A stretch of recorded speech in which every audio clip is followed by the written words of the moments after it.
Welcome to एएसएमएम group में सभी बच्चों का स्वागत है। चलिए, हमारा टॉपिक चल रहा था लेमिनार फ्लो। इसके नेक्स्ट आगे का टॉपिक है पोटेंशियल फंक्शंस। तो पोटेंशियल फंक्शंस बेसिकली जो थ्योरी कहती है कि ये टू डायमेंशनल फ्लो होता है, potential function of space and time with respect to any direction give the fluid velocity in the directions. ठीक है, पोटेंशियल फंक्शन एग्जिस्ट ओनली, ये यूज होता है रोटेशन फंक्शन और यूज होता है थ्री डायमेंशंस फ्लो के लिए। ठीक है, चलिए अब आगे बात करते हैं।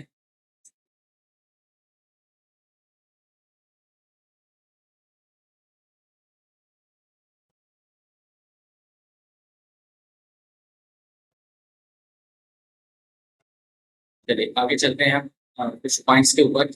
हमने कहा कि इसको हमेशा डिनोट करते हैं फाई से, और phi is the function of X comma Y. ठीक है, इसका फंक्शन है एक्स और वाई का फंक्शन है, तो इसको डिफरेंशिएट कर दीजिए।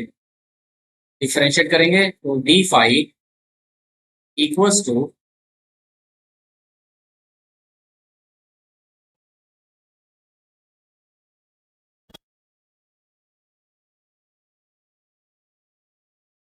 Phi equals to D phi upon delta x total D x plus D phi upon D Y total D Y. तो डी फाई इक्वल्स टू, इसको क्या लिखेंगे, ये क्या हो गया, यू हो गया, यू डेल्टा एक्स, और ये हो गया plus V delta D Y. तो ये मेरा फंक्शन निकल के आ गया। ठीक है, ध्यान रखिएगा बेटा, वेलोसिटी फंक्शंस या potential function only for three dimensional, three D के लिए यूज होता है। ठीक है, और ओनली फॉर रोटेशनल। ये ध्यान रखिएगा, दो बातें एसएससी जेई ने भी पूछी हुई है। एसएससी जेई कह लो या गेट कह लो, दोनों ने पूछा है। ठीक है, इतनी बात क्लियर हुई? यहां तक किसी भी दिक्कत तो बोलो। चलिए अब आगे चलते हैं सब इंपॉर्टेंट पॉइंट।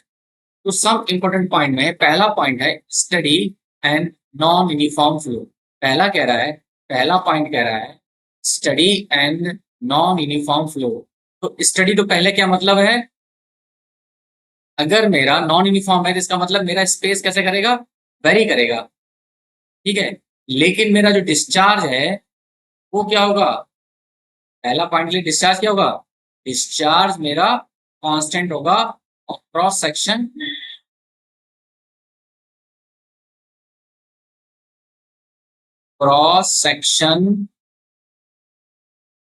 Is varying. ठीक है, पहला पॉइंट ये हो गया। दूसरा पॉइंट कह रहा है स्टडी यूनिफॉर्म फ्लो, स्टडी भी होना चाहिए यूनिफॉर्म भी। और ये सब बेटा इंपॉर्टेंट पॉइंट है, ये सब एसएससी ने पूछ लिए हैं, ध्यान रखिएगा। एसएससी जी ने ये सारे पॉइंट्स पूछ लिए हैं। तो दूसरा पॉइंट है स्टडी फ्लो होना चाहिए और यूनिफॉर्म होना चाहिए। मतलब मेरा जो डाया है, दूसरा पॉइंट कह रहा है कि मेरा डाया कैसा होना चाहिए, कांस्टेंट होना चाहिए। कैसा होना चाहिए, constant through out the cross section. मतलब मेरा डाया जो है वो कांस्टेंट होना चाहिए, वो चेंज नहीं होना चाहिए। ठीक है, उसके बाद जो डिस्चार्ज हो रहा है, जो डिस्चार्ज हो रहा है, मतलब डाया भी मेरा कांस्टेंट चाहिए और डिस्चार्ज भी मेरा कांस्टेंट होना चाहिए, तब मैं बोलूंगा study and uniform flow. Next point कह रहा है कि study and non uniform flow. मतलब स्टडी का, स्टडी और नॉन यूनिफॉर्म का मतलब है, स्टडी और नॉन यूनिफॉर्म का मतलब है बेटा, यहाँ देखिएगा उन्होंने कहा है कि मेरे पास कैसा स्टडी है, नॉन यूनिफॉर्म है। मतलब फ्लो मेरा कैसा होना चाहिए, फ्लो कैसा होना चाहिए, कांस्टेंट होना चाहिए। फ्लो कह रहा है कांस्टेंट होना चाहिए और एरिया क्रॉस सेक्शन टैपर होना चाहिए। तो कैसा होगा, स्टडी यूनिफॉर्म।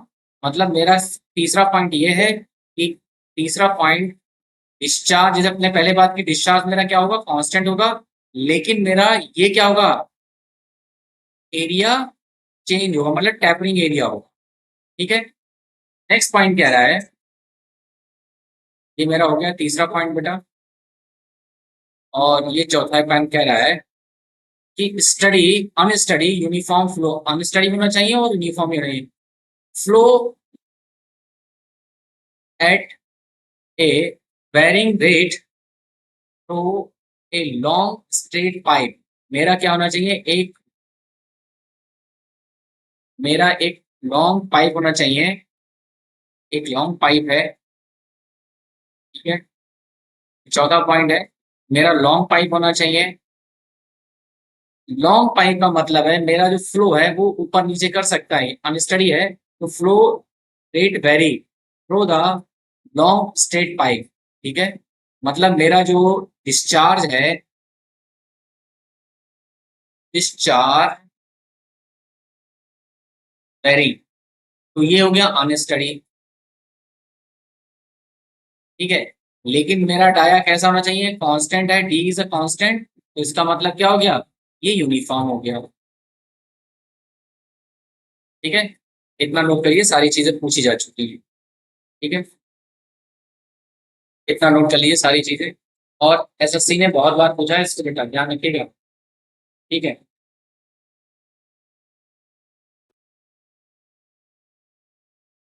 अब आते हैं सबसे important point, orthogonal and streamline function. तो हमने कहा कि मेरे पास दो चीजें हैं, एक स्ट्रीमलाइन फंक्शन है और एक पोटेंशियल फंक्शन है। तो मेरा जो साई है वो कुछ इस तरीके से चलता है, ठीक है, और ये डाउनवर्ड काम करता है, ये मेरा हो गया फाइव। ये जो कट करते हैं ये दोनों 90 डिग्री पर कट करते हैं, ठीक है। The product of slope of equipotential line and slope and stream line intersection equal to minimize equipotential,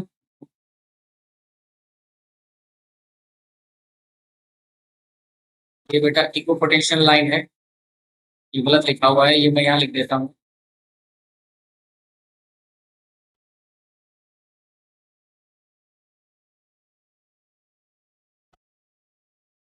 line as a streamline and intersects as a constant stream function and orthogonally to each other, मतलब ये 90 degree पर एक दूसरे को cut करते हैं। चलिए, तो हमने पढ़ा था डी साई क्या, डी साई जो है minus b d x plus u d y है, ठीक है। हमने कहा कि ये जो है इसको जीरो कर दीजिए, तो माइनस का b d x u d y बचा, ठीक है। अब इसको जलाएंगे तो प्लस का हो जाएगा b d x plus u d का, ठीक है। चलिए, ये इसके बराबर रहेगा, जाके प्लस हो जाएगा, ठीक है। तो बी अपॉन यू को यहाँ ले आइए, क्या बचा इधर, इधर बचा d y upon d x, यानी कि इक्वेशन जो है ये आ गई मेरी फर्स्ट, इक्वेशन क्या आ गई मेरी, ये आ गई फर्स्ट, ठीक है। दूसरी इक्वेशन पाई था, यानी कि पाई जो है u D x plus b d y, क्या बचा, u D x plus b d y. अब इसको भी जीरो कर दीजिए, ठीक है, u d y plus b d Y, इसको ले आएंगे तो माइनस का u d y is equal to b d y. यहाँ से स्लोप निकाल लीजिए दूसरे का, ये आ गया माइनस का u upon b equals to d y upon d x, equation number second, ठीक है।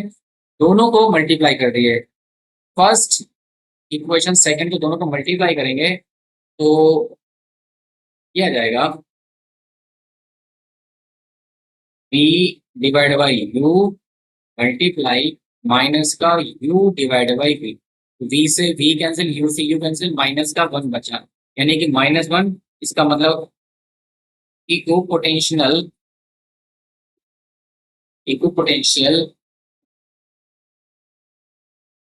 लाइन एज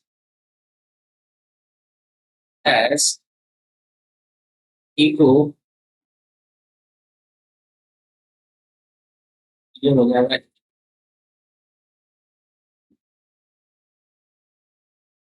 इक्व स्ट्रीम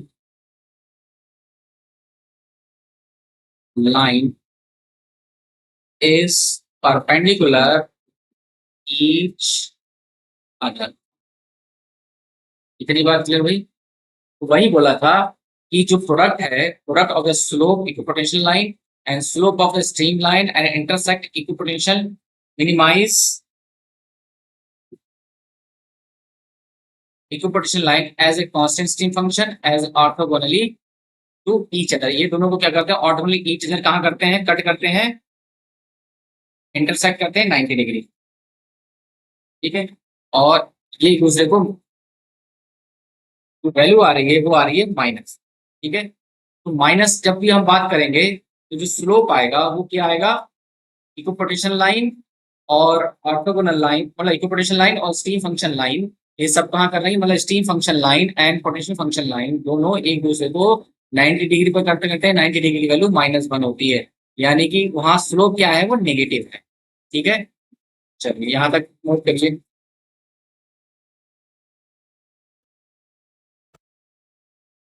इसके बाद है फ्लो नेट। इसके बाद है हमारा फ्लो नेट। फ्लो नेट मतलब जहां पर ये देख रहे हैं, आप कुछ ग्राफ दिखाए गए हैं यहाँ पर कि मेरी कुछ लाइनें हैं जो कट करती हैं। एक तो मेरी ये जो लाइनें हैं इसको बोलते हैं फाई। ठीक है। और ये जो डाउनवर्ड लाइनें हैं ये इस तरीके से बनती हैं, ये है साई। ठीक है। ये जो यहाँ बन रहा है, ये जो नेट जैसा बन रहा है, ठीक है, इसको बोलते हैं फ्लो नेट।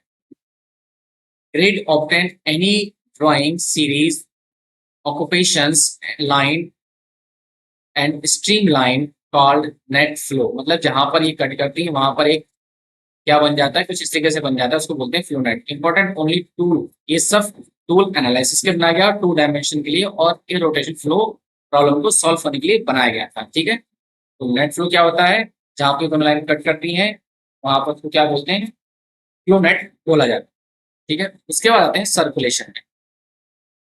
सर्कुलेशन लिखा हुआ है circulation around the close curve. ठीक है। बट ठीक है। तो जब भी सॉल्यूशन को डिनोट करते हैं वो इसको लिखते हैं ऐसे, ये होता है, इसको लिखते हैं पर केस गामा, या सिंपल गामा उल्टा गामा होता है। ठीक है। तो लिखेंगे flow along a closed curve. सबसे पहली बात है, मेरा वो कर्व कैसा होना चाहिए, क्लोज कर्व होना चाहिए। क्लोज कर्व, सर्कुलेशन का सिंबल ये रहेगा, close curve is defined line integral of tangent component of velocity around closed. ठीक है। चलिए फिर दूसरा पॉइंट, ये पहला पॉइंट तो ये हमारा हो गया, दूसरी डेफिनेशन ये हो गई, circulation around the close curve is zero flow. Flow इसके अंदर हो ही नहीं रहा है, वो कैसा घूम रहा है, बार बार ऐसे घूम रहा है क्लोज कर्व में। Is a rotational flow that the region, इसमें जो फ्लो हो रहा है सर्कुलेशन, वो कैसा फ्लो है, वो फ्लो जो है वो इरोटेशनल है। चलिए इसकी डेफिनेशन एक हमने क्या करा, एक क्लोज कर एक डायग्राम ले लिया कुछ इस तरीके से। ठीक है। ये डायग्राम हमने कुछ इस तरीके से ले लिया और हमने बोला कि इधर डेल्टा एक्स है मेरा, बताइए, और एक्स में वेलोसिटी क्या होती है, क्यू है। ठीक है। इधर वेलोसिटी क्या है, वी है। इसकी वेलोसिटी क्या होगी, वी वाई होगी। ठीक है। हम ऐसे चल रहे हैं या फिर हम ऐसे चल रहे हैं, तो हम ऐसे चल, तो क्या हो जाएगा इधर, वी प्लस इधर वेलोसिटी ज्यादा होगी, delta we upon delta x total D x, और इधर वेलोसिटी क्या होगी, u plus d u upon D y into D Y. ठीक है। इतनी बात क्लियर हुई, इतनी बात क्लियर हुई। तो सर्कुलेशन कर्व में हमने क्या किया, सर्कुलेशन में क्या किया, सबको एक एक डायरेक्शन पकड़ लो, या तो आप या तो आप इधर से चल रहे हो, यहाँ से चल रहे हो तो ये पॉजिटिव हो जाएगा, आप यहाँ से चल रहे हो तो ये ये पॉजिटिव है। तो मैं इधर से चल रहा हूँ यू डेल्टा एक्स इधर से, तो ये वैल्यू पॉजिटिव हो गई, और ये वैल्यू इधर से मैं ऐसे चल के आ रहा हूँ तो ये वाली नेगेटिव हो जाएंगी। ठीक है, तो ये हो गया circulation is equal to u delta x plus v plus delta we upon delta x total D x d y minus v D y minus, ये दोनों पॉजिटिव हो गए, अब हम उल्टा चल रहे हैं तो नेगेटिव हो जाएगा, u plus delta you upon D Y total D Y और डेल्टा एक्स, डायरेक्शन कौन सी है, एक्स है। सबको ओपन कर दो, एक तरफ लिख दो, ये हो जाएगा U delta x plus D D Y, इसको अंदर मल्टीप्लाई कर रहे हैं, plus delta we upon delta x और delta X upon D Y. ठीक है, माइनस का वी डी वाई और यू डी एक्स माइनस का delta you upon D Y delta X into D Y. तो minus plus minus plus minus plus और ये minus plus cancel हो गए, मेरे पास क्या बचा, ये बचा delta we divide by delta x, और यहां से ये कॉमन निकाल लो, माइनस क्या हो गया delta you upon D Y. ठीक है, और इधर क्या निकल गया डेल्टा एक्स और डी वाई। तो बेटा जो ये इतना हिस्सा बचा इसी को हमने बोला था वर्टिसिटी, इसको बोलेंगे वर्टिसिटी। और ये क्या हो गया, ये हो गया एरिया हो गया, लेंथ इंटू विड्थ एरिया, यानी कि सर्कुलेशन जो निकल कर आया, सर्कुलेशन है वर्टिसिटी इंटू एरिया। ठीक है, फॉर्मूला क्या बन गया, वर्टिसिटी इंटू एरिया। ठीक है, चलिए अब वर्टिसिटी जो होती है, सर्कुलेशन वर्टिसिटी जो है तो ट्वाइस ऑफ द रोटेशन, आगे पढ़ेंगे अभी, ट्वाइस ऑफ द रोटेशन होती है इंटू एरिया। ठीक है, ये मेरा सर्कुलेशन का फॉर्मूला है। तो अब इसको लिख देंगे हम यहाँ पर, circulation per unit area per unit area equals to vorticity. तो हम इसको ऐसे लिखते हैं, circulation is equal to area is equal to, यानी कि circulation is equal to area, और एरिया वन है, ये क्या होगा, ये हो गया जीटा, इसको क्या बोलते हैं, जीटा या ईटा कह दो। ठीक है, ये मेजर करता है रोटेशन को, क्या करता है, रोटेशन मेजरमेंट करता है। अब ये टॉपिक आगे है इसका, ये क्या करता है, रोटेशन मेजरमेंट करता है। ठीक है, क्या करता है, रोटेशन को मेजरमेंट करता है। चलिए यहाँ तक कोई बात, तो वही लिख दिया गया था पहले पॉइंट में, वही लिख दिया गया था, जब भी सर्कुलेशन अराउंड द क्लोज कर जो फ्लो होगा वो जीरो होगा, भाई फ्लो हो ही नहीं रहा, एक तरफ पॉजिटिव एक नेगेटिव है, तो उसको बोलेंगे एक रोटेशनल फ्लो। ठीक है, ये पूरा डेरिवेशन हो गया। अब हम आगे चलते हैं,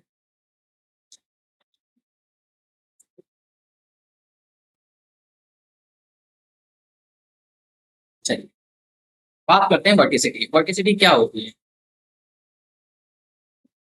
बेसिकली वर्टिसिटी को हमेशा, हमने अभी बात की, वर्टिसिटी को हमेशा क्या करते हैं, थीटा से measure, vorticity is a measurement of rotation of the fluid particle, मतलब वो कैसे रोटेट कर रहा है ये मेजरमेंट करता है कौन, वर्टिसिटी। ठीक है, तो fluid fluid rotation at a certain constant angular velocity, the velocity v at a radial distance। अब जैसे हमने दो पार्टिकल्स दिए हैं, एक fluid particles not a rotating, ये कैसा है, ये बिल्कुल हंसमुख तरीके से ये आगे बढ़ता जा रहा है, बिल्कुल आगे, मतलब कहीं चेंजेस हो रहे हैं, कहीं चेंजेस नहीं हो रहे हैं। ठीक है, तो ये क्या कह रहा है, फ्लो इरोटेशनल। ठीक है, वो ये अपनी एक्सिस पर रोटेट नहीं कर रहा है, तो लिख देना do not rotate on axis, ये जो जैसा फ्लो हो रहा है उसी के फ्लो के साथ चलता चला जा रहा है। लेकिन जब भी हम बात करते हैं वर्टिसिटी की, तो वर्टिसिटी में क्या हो रहा है, ये बढ़ भी रहा है और उसके साथ उसके एक्सिस पे भी रोटेट कर रहा है, देखो ऐसे बढ़ता चला जा रहा है। तो rotational bonding layer is a region, तो fluid particle is a rotate, तो फ्लूइड पार्टिकल क्या कर रहा है, रोटेट कर रहा है, उसी रोटेशन को हम मेजर करते हैं वर्टिसिटी में। मेरी बात क्लियर हुई किसी, उसी को मेजर करते हैं वर्टिसिटी से। ठीक है, चाहो तो अगर ऐसा लिखना चाहो तो ये लिख सकते हैं, तो वर्टिसिटी ट्वाइस इंटू क्या हो गया, ओमेगा था, इसको चाहो तो ऐसे लिखो 2 इंटू एंगुलर वेलोसिटी। ठीक है, इसका मतलब हो गया ओमेगा जेड 1/2 वर्टिसिटी क्या थी, इसको इसके नीचे लो, वर्टिसिटी क्या थी, delta we upon delta x minus का डेल्टा यू अपॉन वी का। ठीक है, यानी कि ओमेगा जेड, ये बहुत पूछा है एसएससी ने बेटा, ये वाली बात एसएससी ने बहुत पूछी है, ध्यान रखिएगा। ओमेगा जेड हो गया 2 इंटू मेगा, सॉरी ये हो गया वर्टिसिटी, वर्टिसिटी लिखेंगे ना इसको,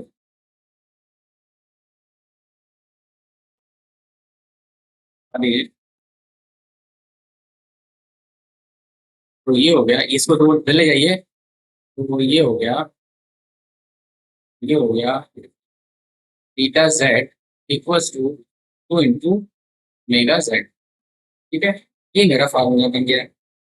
यहाँ तक किसी को दिक्कत, चलिए आगे चलते हैं। The it is defined as a twice of the rotation of the velocity field, velocity field is a curl velocity, तो क्या बोलेंगे, कर्ल वेलोसिटी, जो रोटेशन करता है उसी को हम बोलते हैं कर्ल वेलोसिटी। से मान लीजिए कर्ल का मतलब होता है कुछ इस तरीके से फ्लो होता है। ठीक है, अब यहाँ से फ्लूइड पार्टिकल क्या कर रहे हैं, ये निकल के जा रहे हैं। ठीक है, तो जो पार्टिकल्स हैं वो क्या कर रहे हैं, वो रोटेट कर रहे हैं ऐसे कर्ल वेलोसिटी में, ऐसे रोटेट कर रहे हैं, इसको बोलेंगे curl velocity equal to vorticity. ठीक है, it is generate from the vertex, ये वर्टेक्स से जनरेट होता है, जब ऊपर बनेंगे गोल गोल घूमेंगे तब वो जनरेट होगा। इतना नोट करिए बेटा, यहाँ तक किसी को कोई पॉइंट ऐसा समझ में ना आ रहा हो, चलिए अब इसके बाद कुछ फॉर्मूले थे बेटा। अगर जैसे जेड का लिखा था, जैसे हमने लिखा ओमेगा जेड, ये बहुत पूछे गए फॉर्मूले, ओमेगा जेड जैसे पूछा तो 1/2 लिखा था हमने, तो ये था delta we upon delta x minus d u upon D y. एक तो ये जेड में मिल ही गया था। Similar similar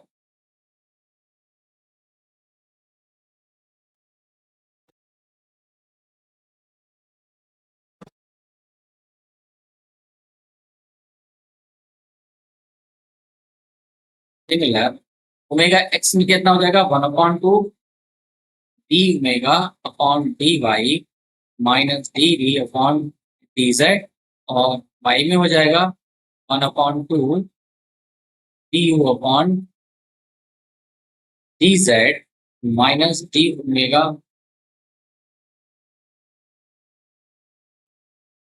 D upon D y होगा बेटा, d upon D y, D omega upon d Z. ठीक है, तो ये तीन इक्वेशन, दो और तीन, और तीनों एसएससी ने पूछा हुआ है। ठीक है, कितना नोट कर लीजिए, चलिए इतना नोट करिए।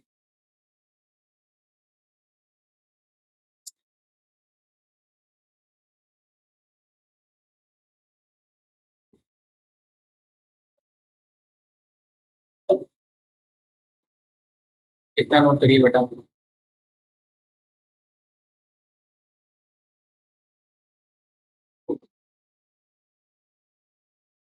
चलिए अब बात करते हैं कंटिन्यूटी इक्वेशन की, most important questions. Continuity base of mass, ध्यान रखिएगा यही पूछेगा, conservation law, continuity is the mass conservation law. लिखा है a mass conservation law, this equation based on the principle of conservation of mass card contribution. Conservation का मतलब होता है कि मास मेरा लॉस नहीं हो रहा है। अगर मैंने बोला कि मैं एक डक्ट में यहां से यहां जा रहा हूँ, एक पाइप है मेरे पास, ठीक है, यहाँ पर मेरा मास m1 था, यहाँ पर मेरा मास m2 था, ठीक है। तो मेरा जो मास है वो कांस्टेंट है, वो चेंज नहीं हो रहा। अगर यहाँ पर 10 kg है तो यहाँ पर भी 10 kg होगा, जिसका मतलब है मास मेरा लॉस नहीं हुआ, उसको बोले कंजर्वेशन ऑफ द मास, ठीक है। तो हमने बोला कि डेंसिटी जो होती है, देखो कैसे बनाएंगे, डेंसिटी होती है m/v, ठीक है, और m होता है ρ/v, यानी कि ये वॉल्यूम है, ठीक है। ये तो सिंपल मास हो गया, यही मैं डॉट लगा दूं तो ये होता है मास फ्लो रेट, यानी कि वॉल्यूम क्या हो गया, ये हो गया पर यूनिट टाइम। तो वॉल्यूम हो गया एरिया इंटू लेंथ, और mass flow rate per unit time divided by t. तो ये बन गया बेटा बेटा mass flow rate is equal to rho into area, और ये क्या बन गया, ये बन गया इतना हिस्सा वेलोसिटी। ये क्या बन गया, वेलोसिटी। तो मैं लिख देता हूँ m1 रो ए v1, लिख सकता हूँ भाई, दोनों तरफ लिख दिया। अब यही बात अगर मैं बोलूं कि ऐसी m2 जगह रो ए v2, ठीक है, इतनी बात क्लियर हुई। इसको इक्वेशन, इसको टू बोला ना, और इसको इक्वेशन टू बोल दो, दोनों को बराबर कर दो। इक्वेशन फर्स्ट इक्वेशन सेकंड दोनों बराबर हो जाएंगे।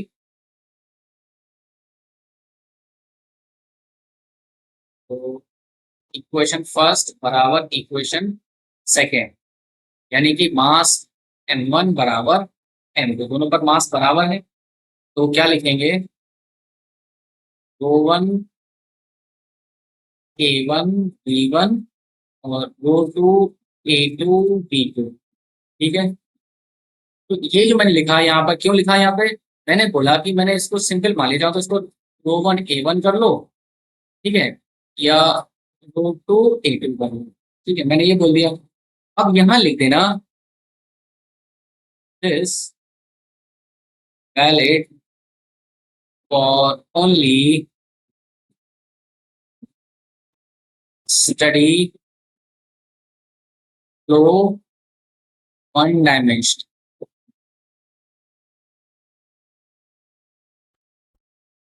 वन डायमेंशन फ्लो, ठीक है। ये तो इसके लिए वैलिड हो गया। अगर यही बात हम चेंज करके बोले, दूसरा पॉइंट बोले कि अगर मैंने बोला कि मेरी रो 1 बराबर रो 2 बराबर रो, मेरी डेंसिटी क्या है, डेंसिटी कांस्टेंट है।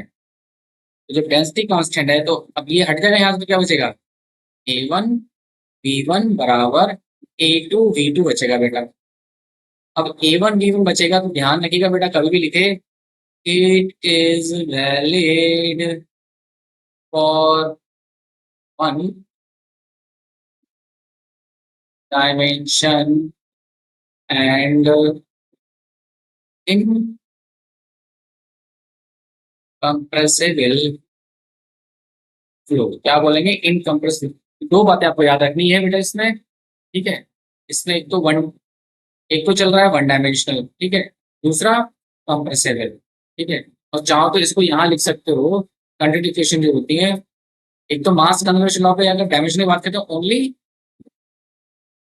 One dimension flow, one dimension में ही फ्लो होगा, ठीक है। कंट्रीड इक्वेशंस तो बहुत बार पूछा गया है यहाँ से, ठीक है। यहाँ तक किसी को दिक्कत है तो बोलिए,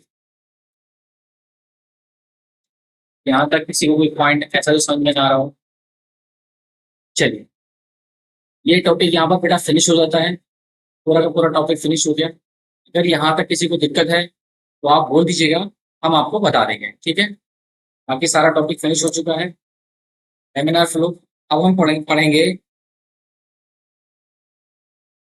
काइनेमेटिक खत्म हो गया, अब हम पढ़ेंगे लेमिनार फ्लो, ठीक है। तो नेक्स्ट टॉपिक हमारा है लेमिनार फ्लो। जब ये टॉपिक खत्म हो जाएंगे, दो टॉपिक तीन टॉपिक और बचे हैं, उसके बाद हम ऑब्जेक्टिव प्लस न्यूमेरिकल पोर्शन इसका स्टार्ट कर देंगे, ठीक है। फ्लूइड मैकेनिक्स का न्यूमेरिकल पोर्शन प्लस इसका ऑब्जेक्टिव वो स्टार्ट कर देंगे, ठीक है। चलिए यहाँ तक रखते हैं, किसी को कोई पॉइंट कैसा समझा, और हमारा जो सेशन है इसको जरूर शेयर करते रहिएगा। ताकि और लोगों को इसका बेनिफिट्स मिल सके, ताकि और लोग इसका फायदा उठा सके। चलिए, धन्यवाद वीडियो देखने के लिए।